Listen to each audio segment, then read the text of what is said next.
নমস্কার, সবাই ভালো আছেন তো? আমি স্নেহময়। আজ আপনাদের শোনাতে এসেছি বৃষ্টি ভেজা একটা ছুটির দিনের গল্প। সকালটা শুরুই হয়েছে ঝাঁটা হাতে নিয়ে। ঘুম ভেঙে উঠেই সোজা বাথরুম থেকে ফ্রেশ হয়ে বেরিয়ে ২ মিনিটের জন্য দাঁড়াই ঠাকুরের সামনে, একটা ধূপ জ্বেলে দিয়ে ঝাঁটা হাতে শুরু করে দিই ঘর পরিষ্কার। ঘরটা মোটামুটি ঝাড় দিয়ে, বারান্দাটা ঝাড় দিয়ে নিতে হয়, কারণ প্রত্যেক দিন এত ধুলোবালি উড়ে আসে, হাওয়া দেয় প্রচুর এখানে।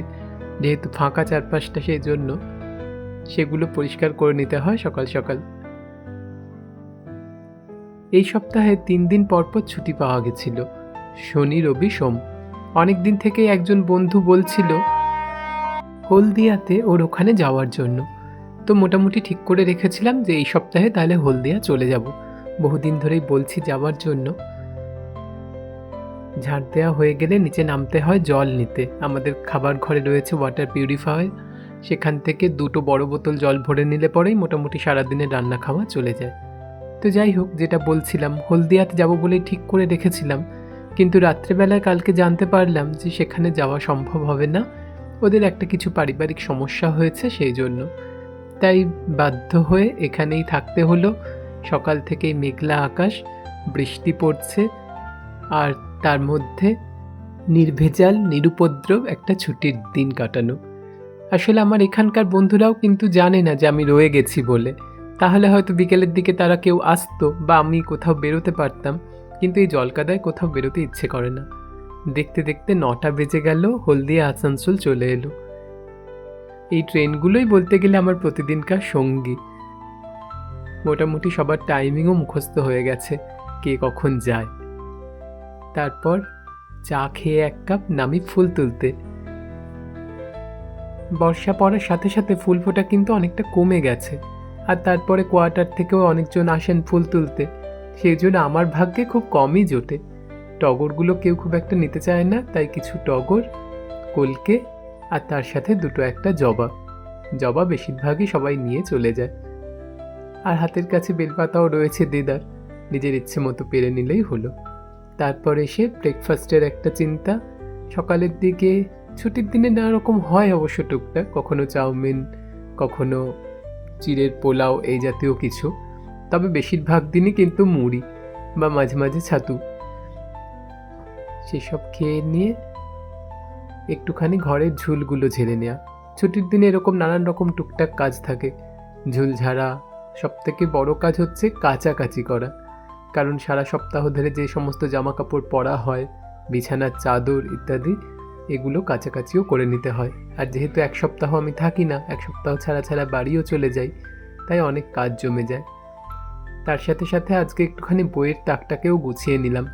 বড্ড এলোমেলো বইগুলো হয়ে গেছিল, সেটাকে একটুখানি ঝেড়ে ঝুড়ে পরিষ্কার করে নিয়ে সেই করতে করতেই দেখলাম ঝমঝমিয়ে বৃষ্টি চলে এলো।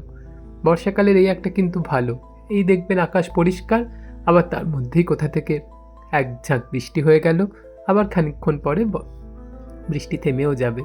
আর বর্ষা মানেই হচ্ছে স্পেশাল লাঞ্চ, খিচুড়ি। আমিও আজকে চালে ডালে বসিয়ে দিয়েছিলাম, যেহেতু অনেকগুলো কাজ ছিল, আর খিচুড়ি করতে ঝামেলা অনেক কম। লাল লাল করে উচ্ছে ভাজা করে নিয়েছি, আর আলু পটল ভাজা। খাবার সময় একটুখানি পাঁপড় ভেজে নিলে বা পাঁপড়ের রোস্ট করে নিলেও হয়ে যাবে। মোটামুটি রান্না কমপ্লিট। চলুন এবার সব থেকে বড় কাজ আরেকটা, স্নান করে পুজো। আমার মতন ঠাকুরদেরও ছুটির দিনে একটু দুর্গতি, অনেকটা বেলা করে তাদের জোটে যা কিছু। পুজো করে নিয়ে খেতে খেতে প্রায় 3টেই বেজে গেল। ব্রহ্মার্পণং ব্রহ্ম হবি ব্রহ্মাগ্নৌ ব্রহ্মণাহুতম ব্রহ্মৈব তেন গন্তব্যং ব্রহ্মকর্ম সমাধিন বলে লাঞ্চটা সেরে নেওয়া গেল। ভালোই হলো মোটামুটি, কিন্তু ছুটির দিনের খেয়ে নিয়ে একটুখানি গড়াগড়ি দেয়া। ঘুম আর হয় না, যেহেতু অন্যদিন অফিসে থাকি, তাই দুপুরে খুব একটা ঘুম আসতে চায় না, ওই ফোন নিয়েই শুয়ে থাকি। তারপর একটুখানি বিকেল হলো যখন, তখন বেরোলাম ছাদে। চারপাশটা বৃষ্টিতে ভিজে ভিজে রয়েছে, জলকাদাও জমেছে, তার মধ্যেও কত ছেলেপুলে এসেছে মাঠে দেখুন খেলার জন্য। ওদেরকে দেখে আমারও ইচ্ছে হলো মাঠের দিক থেকে একবার হেঁটে আসি। অনেক দিন মাঠে যাওয়া হয়নি। আর এই জিনিসটা না দেখালেই নয়, এখানে দেখুন বৃষ্টির জল পেয়ে ছাদের গাছগুলো কীরকম হয়ে রয়েছে। ভেবেছিলাম এরা মরেই যাবে, এটা একটা কয়েন প্ল্যান্ট।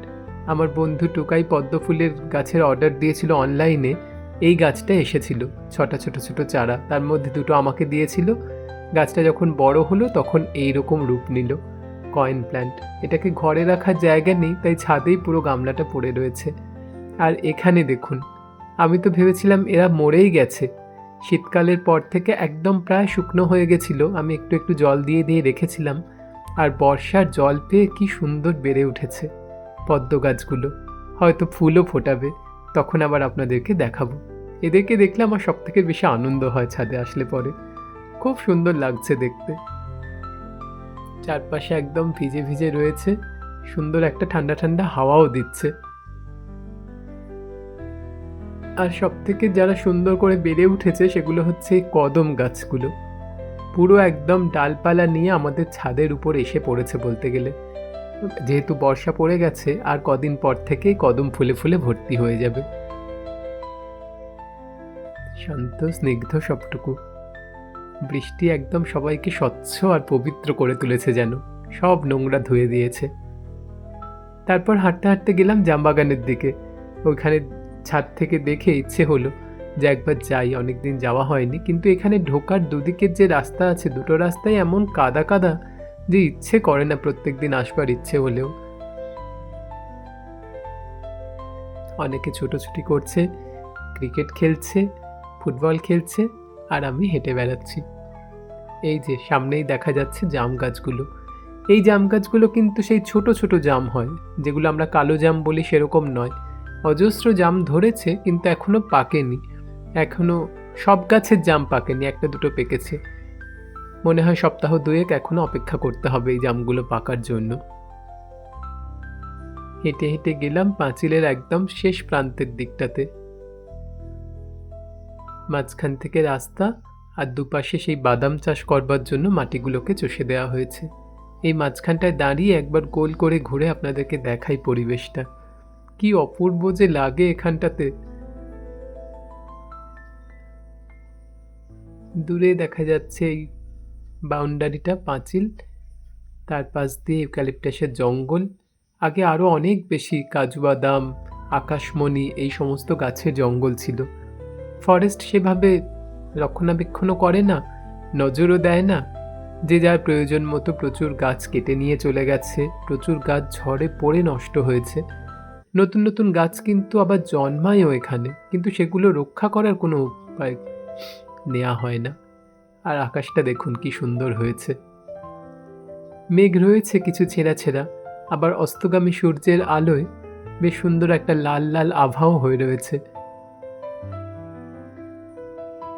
অপূর্ব সুন্দর দেখতে লাগছে কিন্তু এই বৃষ্টি থামার শেষে পরিবেশটা।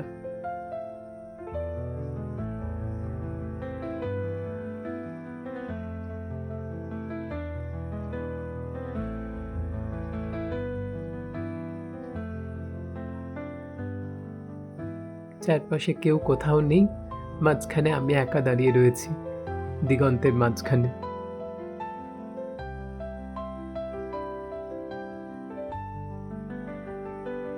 আর ওই দূরে দেখা যাচ্ছে আমাদের হস্টেলটা জাম গাছগুলোর পরে।